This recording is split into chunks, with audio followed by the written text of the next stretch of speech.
La question d'ouvrir les lieux, alors moi je travaille pour le théâtre, mais ça peut être les musées, etc. Et en fait d'en faire des maisons ouvertes pour les gens, mais vraiment avec des portes ouvertes où ils se sentent accueillis non-stop, que ce soit vraiment un lieu pour la population, pas appartenant à un directeur de théâtre qui est chez lui.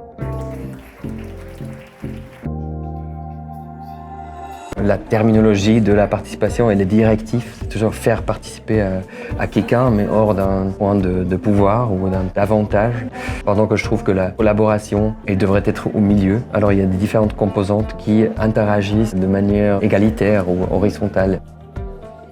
Cette difficulté d'aller chercher des gens dont on voudrait qu'ils s'intéressent ou dont on voudrait qu'ils participent ou nous aident à construire des savoirs ou des arts, comment les inciter à oser participer et comment nous sortir de notre tour d'ivoire respective. On a vu une partie de l'éventail aujourd'hui qui était la culture et le lien avec la partie artistique. Et pour moi, ça serait de comment étendre cet éventail jusqu'au côté scientifique pour avoir vraiment le panel complet dans nos discussions.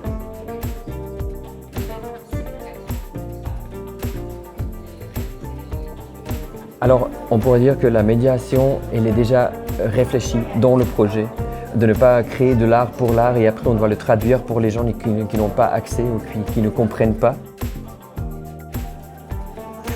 Ce qui m'a inspiré aujourd'hui, c'est à travers ce nouvel outil de boussole culturelle, peut-être de réévaluer l'excellence sous un autre angle. Jusqu'à aujourd'hui, on évaluait l'excellence par la qualité artistique.